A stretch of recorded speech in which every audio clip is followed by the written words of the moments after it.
Wait, is the water back on? The water's been off in my building for several hours. Guys, since we last spoke, Turner Classic Movies has followed me on Instagram. I could die. I'm ready for death. I've achieved it. I've achieved. But of course, I have more to say. I talked about pre-code in the last video, and that's what this one is about. I have 4 pages of notes, single space. Once you enter the world of classic Hollywood, sooner or later, you're gonna stumble upon the glorious 7-year era known as pre-code. And when that moment comes, boy, howdy. Honey, you've got a big storm coming. Because pre-code is the antidote to everything you may say as an excuse to not watch old movies, other than they're in black and white. Grow up. Pre-code movies are sexy and subversive and inventive and surprising. You're really gonna love it. You're gonna like the way you look. I guarantee it. Pre-code films are this 7-year stretch from 1927, when we get synchronized dialogue and the era of the talkies begins, to 1934, which is when the Hays Code, which is the motion picture production code, comes into effect. Now, that code is passed in 1930, but no one really pretends to enforce it until 1934. So when talkies started, like with the invention of a lot of different new and inventive technologies, it becomes the Wild West. People are going buck wild trying to figure out what this thing is. So as time passes and movies become a greater cultural force, some groups, particularly religious ones, start saying these films are immoral and gross. Hollywood realizes these people are not going to go away. And the choice becomes either the government steps in and starts to censor us, or we censor ourselves. And so the motion picture producers and distributors of America create the Motion Picture Production Code. Again, that's in 1930. It doesn't come really into effect until 1934. It is named after Will H. Hays, who was the president of that group. And if you're curious, people stopped really caring about the code in the 60s, but that is like a whole different conversation that we don't have time for today, at least. In the production code, these are some of the hard major don'ts. Profanity, including mentions of God, Lord, Jesus Christ, hell, damn, so on. Licentiousness, suggestive nudity, drugs, sexual perversion, white slavery, miscegenation, venereal diseases, scenes of childbirth, ridicule of the clergy, and willful offense to any nation, race, or creed. Be careful about how you depict the flag or international relations, religion, arson, firearms, theft. Again, we don't want anything that people could copy. We don't want to teach anyone how to murder. Brutality. As I'm listing these, I'm actually reminded of when I had to explain the term unalived to my dad, when it's like, oh, that the proliferation of that phrase online should cause more concern about questions of censorship rather than like eye rolling about the kids these days. Smuggling, torture, hanging, sympathy for criminals,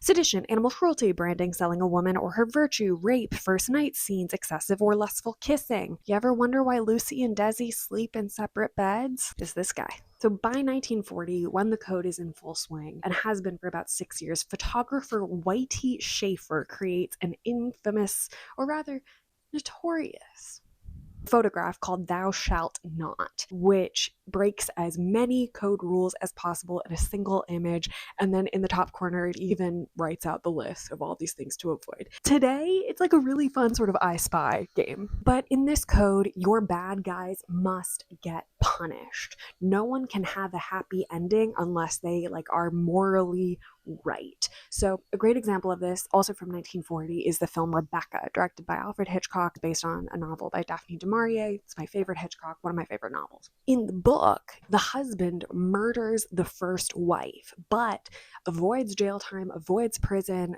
avoids a guilty sentence, and I mean the end is ambiguous, but essentially gets to live scot-free, a happy life. In the movie, because we still want that happy end, he goes to kill the ex-wife, and then she like falls and hits her head and dies accidentally. Suddenly she stumbled and fell. She'd struck her head on a heavy piece of ship's tackle. So it's very unsatisfying, but it lets him get a nice happy ending because he's not guilty of murder. There's also another Hitchcock film, a famous subversion of these rules from the film Notorious, starring Cary Grant and Ingrid Bergman. So do you remember when I said things of excessive or lustful kissing? So I think there was like a legitimate time frame expiration on kisses. The way they get around it is that Cary Grant and Ingrid Bergman will kiss, break apart, have a little dialogue, kiss again, break apart, kiss again. So the kiss ends up lasting about 2.5 minutes. I can't include the whole thing, but I'll speed it up.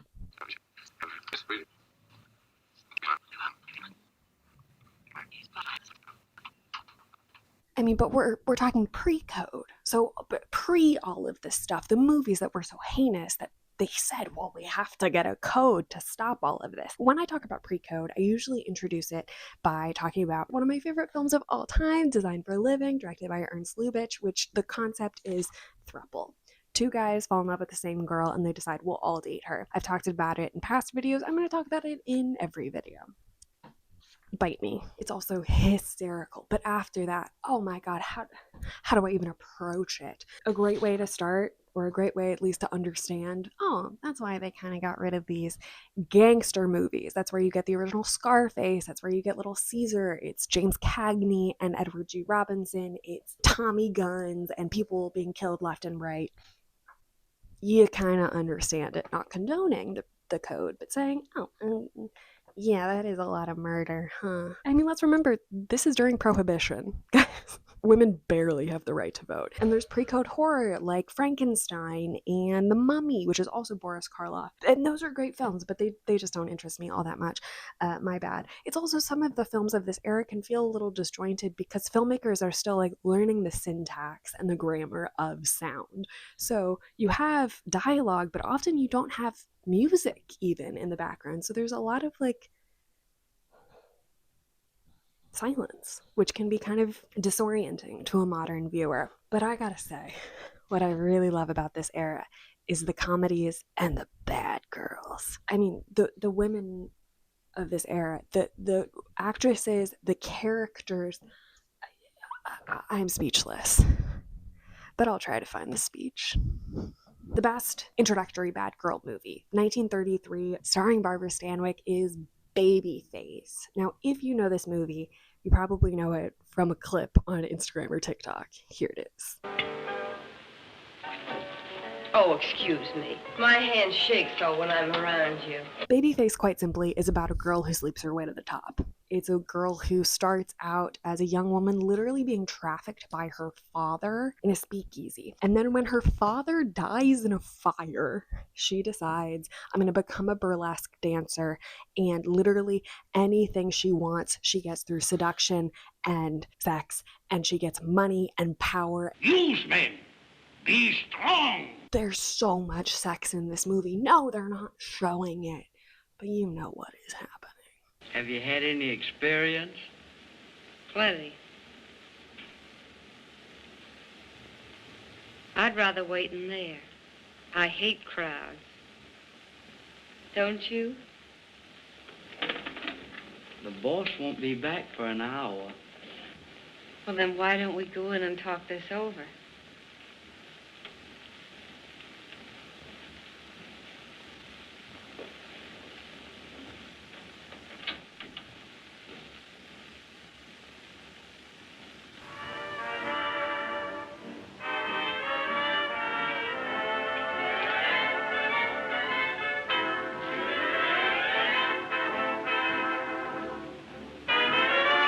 Other bad girls include Jean Harlow, who allegedly, like I can't really verify this, even though it's tossed around a lot, called her characters sex vultures.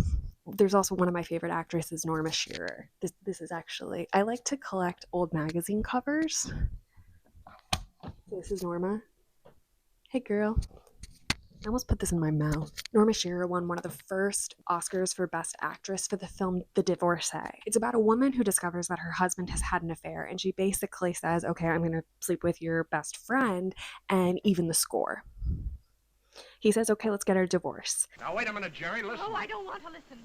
I'm glad I've discovered there's more than one man in the world while I'm young and they want me. Believe me, I'm not missing anything from now on. I don't doubt it. Once a woman throws down her fences... Oh, pin it on a motto and hang it where Janice can see it. Stop that. Oh, loose women, great, but not in the home, eh, Ted? Cut it, do you hear? The looser they are, the more they get. The best in the world, no responsibility. Well, my dear, I'm going to find out how they do it. So look for me in the future where the primroses grow. And pack your man's pride with the rest. And from now on, you're the only man in the world that my door is closed to. And ultimately they reconcile. Like, even with Babyface, by the end of these movies, yes, the women are sort of tamed and brought into kind of conventionality. But they get to be bad for a lot of the screen time, a lot of the movie. It is a good ride until that last frame. It's not what you walk away from the movie, remember. I'll tell you that much. The Divorcee sort of sets this standard. This is 1930 of women who can have affairs and wear sexy clothing and take what they want. Speaking of pre-code divas, I mean, there's Katharine Hepburn and Christopher Strong, which is directed by a woman, by the way, Dorothy Arzner, where Katharine Hepburn is an aviator having affairs with married men, getting pregnant out of wedlock, and then flying her plane like into the ocean as an act of suicide. Mind-boggling. And then there's Garbo in Queen Christina, which is based on a real historical figure, but you've got Greta Garbo as the monarch of a country wearing men's clothes, kissing women, but then you've also got Greta Garbo in men's clothing kissing other men.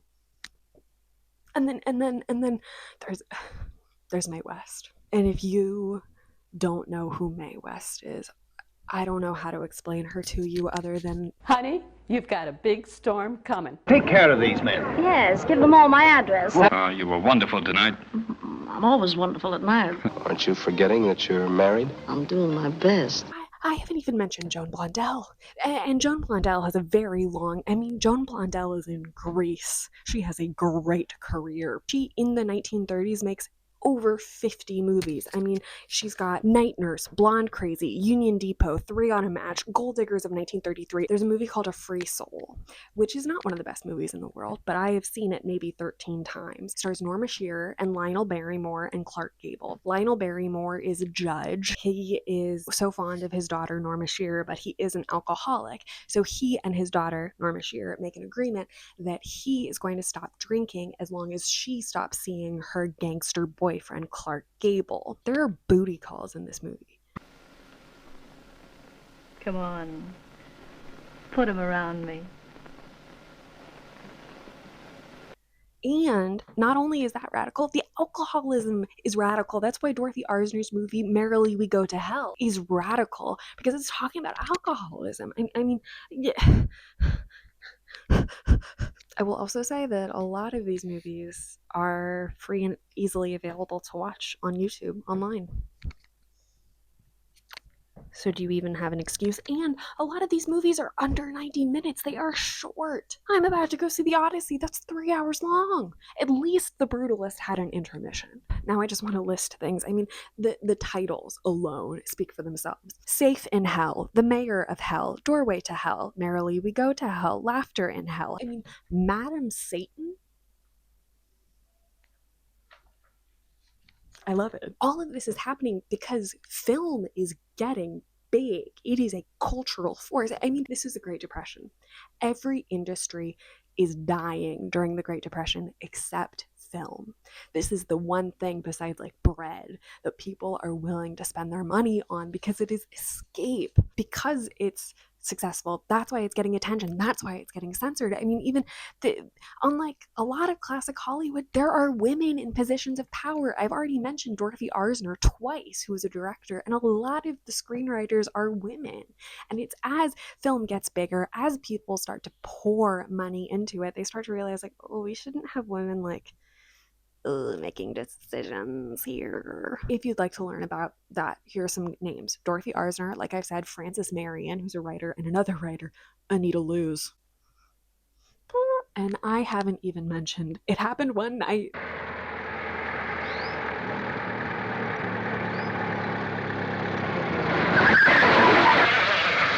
Or The Thin Man. Say, how many drinks have you had? This will make 6 martinis. All right. Will you bring me 5 more martinis? Leo, line them right up here. Yes, ma'am.